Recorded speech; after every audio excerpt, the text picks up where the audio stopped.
Election day 4 years ago, I learned that I had cancer. I had been developing paralysis in the lower half of my body. I had very little sensation. I could barely walk and I could barely control my body functions. An MRI revealed that I had a tumor about the size of my fist attached to my spine. It was up between my shoulder blades and it was growing inside the spinal column, and it was compressing the spinal cord, and that's what was causing the paralysis. It was, without a doubt, the absolute worst day of my entire life. I put out some extra food for the cat. I called my family and some friends, and I got into bed. I just stayed there all day and all night. And the next morning, I woke up and I stared at the ceiling. I had such incredible anxiety and uncertainty. I didn't know if the cancer was something that was treatable or if it was going to kill me in a couple of months. I didn't know if I'd be able to walk in a couple of weeks. And of course, we were in the thick of COVID. Our hospitals were filling up with sick people, and I tried to imagine how in the world would doctors and nurses be able to take care of all these people in the hospital and take care of somebody who had cancer and keep me safe from the virus all at the same time.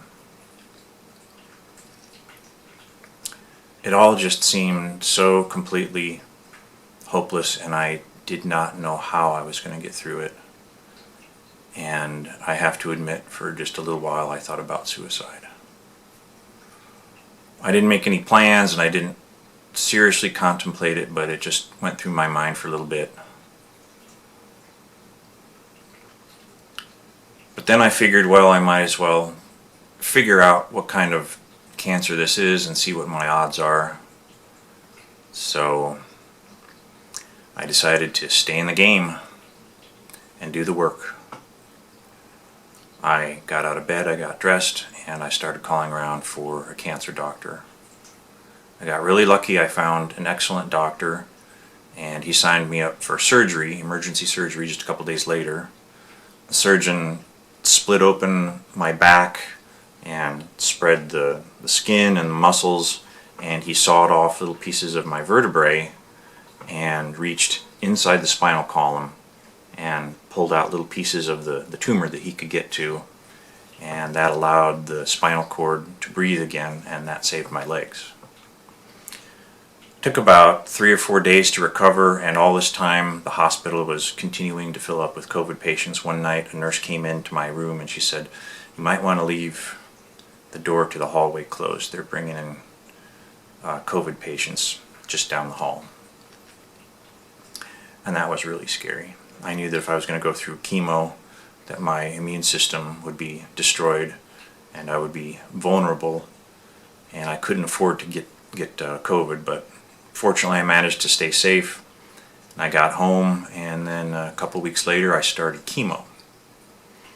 After 3 rounds of chemo, which anyone will tell you it's not fun, they did a scan and I got the amazing news that I was cancer-free at that point.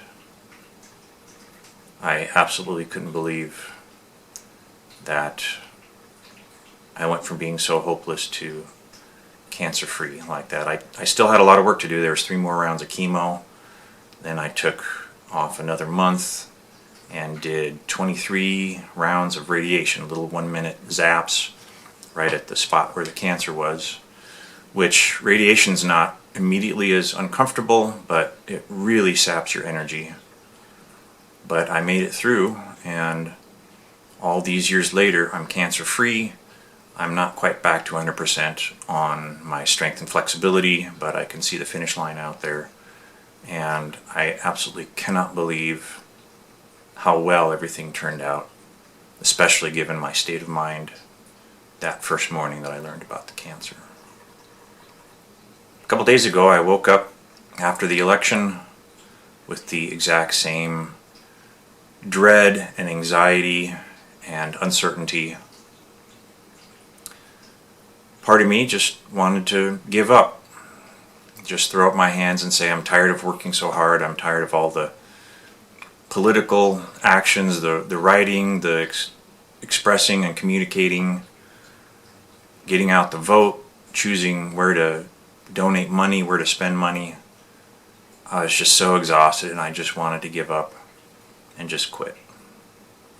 But then I thought back to 4 years ago and where my mindset was. I wasn't suicidal, and as bleak as everything seemed, it wasn't quite as horrible as, learning that you have cancer. So I said, once again, I'm going to stay in the game and keep doing the work. Jon Stewart said that it doesn't matter who is in power, which party. Either way, we have to continue to do the work to make the society that we want. And if you fall behind, there are people who will help you. There was a bunch of people that helped me through cancer, and I'm forever grateful, and I look forward to being able to help anybody else in any way that I can. Election 2020 was horrible for me because of cancer.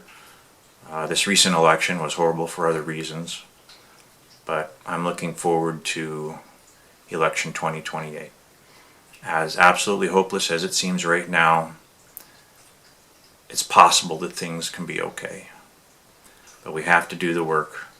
So I'm going to stay in the game, and I know it's not a game, but just as a good phrase, just as a motivating phrase, I'm going to stay in the game and do the work, and I hope you do too. If you are having thoughts of suicide, please call or text the National Suicide Hotline 988. That's 988. Call or text. Someone will help you.